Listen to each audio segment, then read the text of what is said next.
Hello students, today we start atomic model, also atomic structure.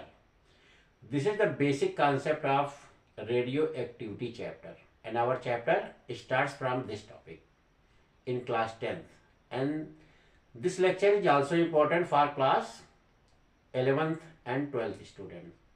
So start, what is atomic structure? तो बच्चों, जैसा कि आप लोगों को पता है कि केमिस्ट्री में आप लोगों ने क्लास 9th में ही पढ़ रखा है कि एटम्स जो होते हैं उसमें 3 फंडामेंटल पार्टिकल्स होते हैं, and these are proton, neutron and electron. तो जब इन तीनों पार्टिकल्स की डिस्कवरी हो गई तो उसके बाद ये हुआ कि ये एटम में इनकी पोजीशन क्या है, कहाँ पे ये पार्टिकल रहते हैं। तो इसी के स्ट्रक्चर को जानने के लिए जो डिफरेंट साइंटिस्ट थे उन्होंने अलग अलग अपने मॉडल दिए। जे टॉमसन का मॉडल है जो कि इनिशियल मॉडल है, ये कहता है कि watermelon model of J Thomson, जिसमें जो इलेक्ट्रॉन्स होते हैं वो वाटरमेलन के जो ब्लैक सीड्स होते हैं उसके प्लेस पे इंसर्ट होते हैं, और बाकी जो पिंक कलर का उसका जो है पार्ट होता है उसके तरीके से जो है वो प्रोटॉन होते हैं। तो इस समय न्यूट्रॉन के बारे में कोई इंफॉर्मेशन नहीं थी जब टॉमसन ने अपना एटॉमिक मॉडल दिया था, इसलिए उन्होंने इसके बारे में कोई डिस्कशन किया ही नहीं। यानी टॉमसन के एटॉमिक मॉडल में न्यूट्रॉन का कोई डिस्कशन नहीं है, वो सिर्फ प्रोटॉन और इलेक्ट्रॉन पर बेस्ड है। लेकिन एटॉमिक स्ट्रक्चर को जानने के लिए बाद में एक्सपेरिमेंट किया गया, और वो एक्सपेरिमेंट किया रदरफोर्ड ने। So our topic starts with Rutherford's experiments, and this experiment is related to the discovery of atomic nucleus. यानी रदरफोर्ड के एक्सपेरिमेंट से एटॉमिक न्यूक्लियस जो था उसकी डिस्कवरी होती है। चलिए स्टार्ट करते हैं कि क्या था रदरफोर्ड का एक्सपेरिमेंट। सो बेटा, रदरफोर्ड ने क्या किया, एक गोल्ड का बहुत पतला सा पन्नी यूज किया, गोल्ड फॉयल यूज किया, और उसके ऊपर जो है अल्फा पार्टिकल्स की बम्बारमेंट की। तो आप जो ये डायग्राम में देख रहे हो, ये जो है एक गोल्ड फॉयल का एक गोल्ड एटम है, यानी गोल्ड फॉयल पर अल्फा पार्टिकल का जब बम्बारमेंट किया गया तो यहाँ जो है ये जो स्ट्रक्चर शो कर रहे हैं, this is the atom of gold. तो गोल्ड का एटम है। रदरफोर्ड ने जब एक्सपेरिमेंट किया तो अपने एक्सपेरिमेंट में क्या किया कि जो अल्फा पार्टिकल्स थे इनकी बम्बारमेंट इस पर की, और ये अल्फा पार्टिकल्स जो है उन्होंने कहां से फाइंड आउट किए थे, अल्फा पार्टिकल उन्होंने फाइंड आउट किए थे रेडियम से। तो रेडियम से उन्होंने अल्फा पार्टिकल्स फाइंड आउट किए और इसकी बम्बारमेंट इस पर की। तो हुआ क्या, हम लोगों को समझना है कि रदरफोर्ड के एक्सपेरिमेंट का ऑब्जर्वेशन क्या था और उसके बाद उसका कंक्लूजन क्या था। स्टेप बाय स्टेप जो है हम रदरफोर्ड के एक्सपेरिमेंट को समझेंगे, उनके ऑब्जर्वेशन को समझेंगे, और उसके बाद समझेंगे कि उनका कंक्लूजन क्या निकला, और इसी कंक्लूजन पर रदरफोर्ड का एटॉमिक मॉडल बेस्ड है। तो चलिए देखते हैं रदरफोर्ड ने देखा क्या। तो रदरफोर्ड ने जब अल्फा पार्टिकल का बम्बारमेंट किया तो उन्होंने देखा कि जो अल्फा पार्टिकल्स थे ये कुछ तो बिल्कुल सीधे निकल गए हैं, मीन्स नो डिफ्लेक्शन, बिल्कुल स्ट्रेट चले गए। और ये अल्फा पार्टिकल्स जो स्ट्रेट चले गए इनके नंबर सबसे ज्यादा थे, यानी सबसे ज्यादा जो काउंटिंग थी अल्फा पार्टिकल्स की वो सीधे जाने वालों की थी। और उसके बाद जो कुछ अल्फा पार्टिकल्स थे वो बाहर की ओर डिफ्लेक्ट हो गए, मीन्स ये इनकी डिफ्लेक्शन कंडीशन है इन अल्फा पार्टिकल्स की। इस तरीके से ये डिफ्लेक्ट हुए, ये यानी जो मैक्सिमम अल्फा पार्टिकल्स थे वो स्ट्रेट हो गए, और कुछ अल्फा पार्टिकल्स जो है वो डिफरेंट एंगल पर डिफ्लेक्ट हो गए। और इन्होंने एक और कैटेगरी फाइंड आउट की कि ये अल्फा पार्टिकल्स जो गए जिस पाथ पे गए थे उसी पे वापस आ गए, यानी कि बाउंस बैक हो गए। तो रदरफोर्ड ने जो ऑब्जर्वेशन किया उसमें उन्होंने अल्फा पार्टिकल्स के बारे में 3 चीजें देखी कि मैक्सिमम अल्फा पार्टिकल्स सीधे निकल गए, कुछ अल्फा पार्टिकल डिफ्लेक्ट हो गए, और कुछ अल्फा पार्टिकल्स जो थे वो जिस पाथ पे गए थे उसी पाथ पे वापस आ गए। तो रदरफोर्ड ने इसका कंक्लूजन क्या निकाला, means with these three observations, and what are these three observations? Maximum alpha particles passes through in straight line without deflection, and number was maximum for these alpha particles. Some alpha particle deflected at different angles, and very few alpha particles bounce back in the same direction. So what was the conclusion of these observations? तो यार Rutherford ने जब देखा ना, तीन चीजों को देखा कि अल्फा पार्टिकल्स सीधे निकल गए और अल्फा पार्टिकल्स के नंबर सबसे ज्यादा थे, मींस इनके पाथ को डिस्टर्ब करने वाला कोई था ही नहीं। तो रदरफोर्ड ने जो कंक्लूजन निकाला कि no deflection for these alpha particles, इनको डिस्टर्ब करने वाला कोई एलिमेंट नहीं है। तो रदरफोर्ड ने पहला कंक्लूजन फाइंड आउट किया कि maximum part of atom is empty, यानी एटम का जो मैक्सिमम पार्ट है वो बिल्कुल खाली है, तभी अल्फा पार्टिकल्स किसी को हिट नहीं किए और बिल्कुल सीधे चले गए। और दूसरा उन्होंने क्या निकाला, जो अल्फा पार्टिकल्स जो है साइड में डिफरेंट एंगल पर रिफ्लेक्ट हो गए थे, तो उससे इन्होंने क्या कंक्लूजन निकाला कि जो सेंटर पार्ट है वो पॉजिटिव है, यानी एटम का जो सेंटर पार्ट है वो पॉजिटिव है। अब इन्होंने ये कैसे कंक्लूजन निकाल लिया, क्योंकि अल्फा पार्टिकल्स जो होते हैं वो क्या होते हैं, nucleus of helium atom, helium का न्यूक्लियस होता है, तो न्यूक्लियस क्या होता है, पॉजिटिव होता है। तो अल्फा पार्टिकल्स पॉजिटिव हैं और सेंटर जो है जब वो पॉजिटिव होगा तभी अल्फा पार्टिकल जो है साइड पे डिफ्लेक्ट होंगे। क्यों, क्योंकि इन दोनों के बीच में जो फोर्स फंक्शन करेगा वो रिपल्सन फोर्स होगा, फोर्स ऑफ रिपल्सन। तो इसका मतलब दूसरा जो रदरफोर्ड ने ऑब्जर्वेशन किया था कि अल्फा पार्टिकल्स जो है वो साइड पे डिफ्लेक्ट होते हैं, उसका कंक्लूजन निकाला कि सेंटर पार्ट जो है वो पॉजिटिव है। तो रदरफोर्ड ने अब तक हमने दो ऑब्जर्वेशन से दो रिजल्ट फाइंड आउट कर लिए, maximum part of atom is empty and centre part of atom is positively charge. अब तीसरे के बारे में भी डिस्कस कर लो। ये अल्फा पार्टिकल गए और सेंटर पार्ट से ही वापस आ गए, यानी दूसरी साइड में गए ही नहीं। और ये कब पॉसिबल है कि कोई ऑब्जेक्ट किसी सॉलिड चीज को जब हिट करेगा तभी वहां से वापस आएगा। तो थर्ड कंक्लूजन जो रदरफोर्ड ने निकाला वो ये फाइंड आउट किया कि जो एटम का सेंटर पार्ट है वो जो है सॉलिड है।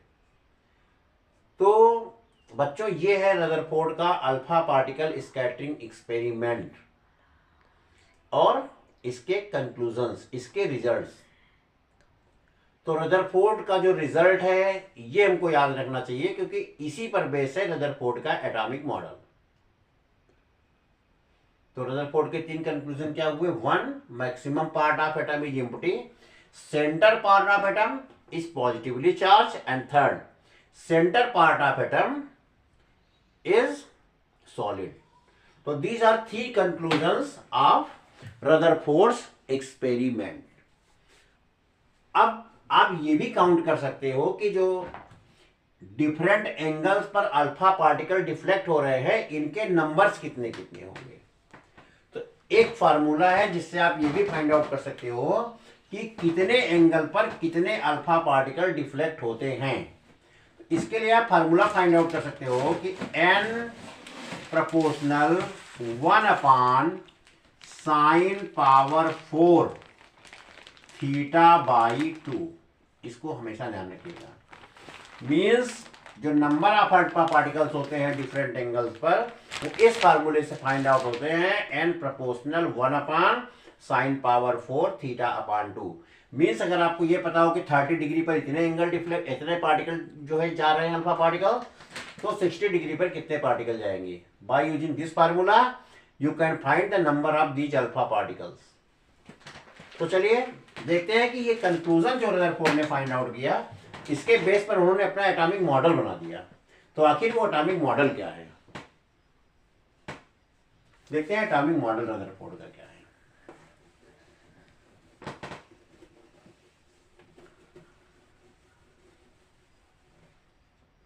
तो बच्चों रदरफोर्ड ने जो अपना कंक्लूजन फाइंड आउट किया, उसी के बेस पे अपना एटॉमिक मॉडल बनाया। तो दो मेन कंक्लूजन रदरफोर्ड के क्या है?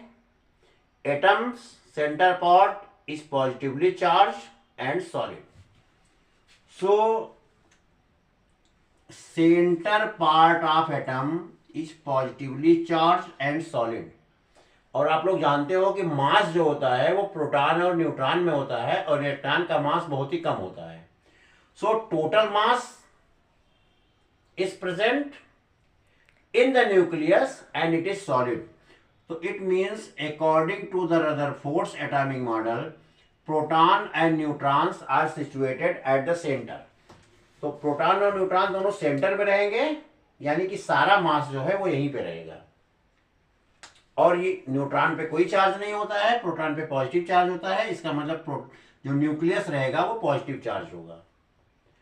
और क्या, where is the position of electron? तो इसमें वर्ड्स को ध्यान में रखना चाहिए। According to Rutherford's atomic model, electron revolves around the nucleus in circular orbitals.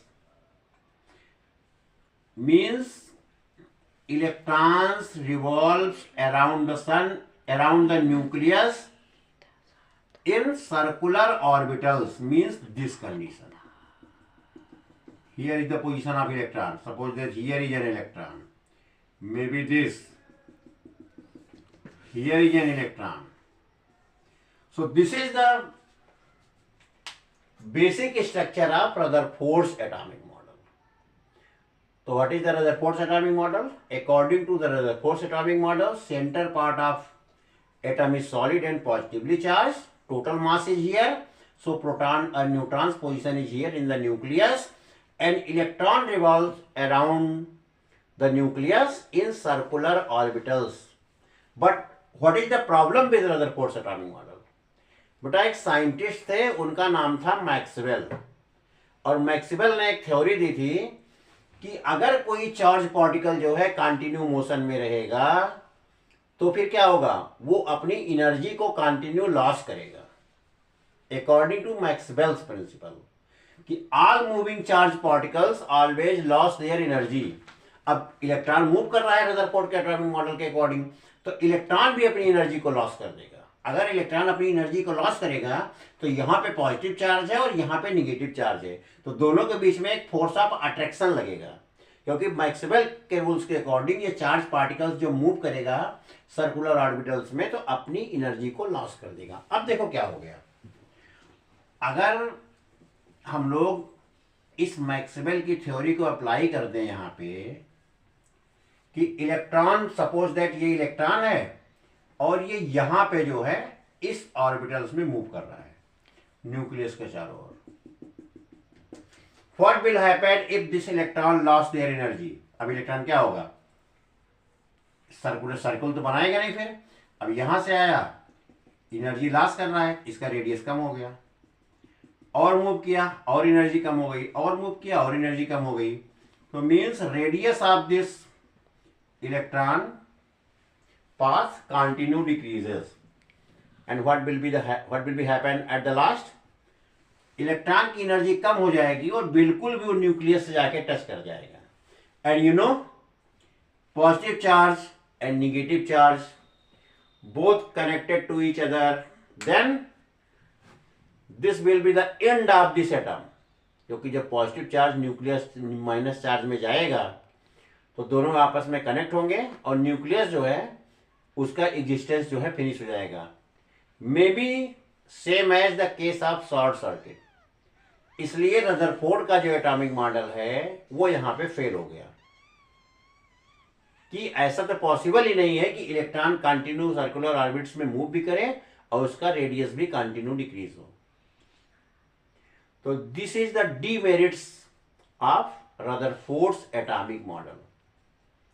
और दूसरी प्रॉब्लम रदरफोर्ड के एटॉमिक मॉडल में क्या थी, ये सिर्फ उन्हीं एटम्स के बारे में हमको इंफॉर्मेशन देता था, उन्हीं मॉडल्स के स्पेक्ट्रम के बारे में इंफॉर्मेशन देता था जिनके लास्ट ऑर्बिटल्स में केवल 1 इलेक्ट्रॉन होते थे। अगर मोर देन 1 इलेक्ट्रॉन है तो फिर रदरफोर्ड का एटॉमिक मॉडल उसको एक्सप्लेन नहीं करता था। तो these are demerits of Rutherford's atomic model. तो रदरफोर्ड का एटॉमिक मॉडल हमें ये बताता है कि प्रोटॉन एवं न्यूट्रॉन है सेंटर में, सेंटर पॉट सॉलिड है, पॉजिटिवली चार्ज है, total mass is situated here and electron revolves in circular orbits around the nucleus. तो फिर मिलते हैं नेक्स्ट पार्ट में एक नए एटॉमिक मॉडल के साथ।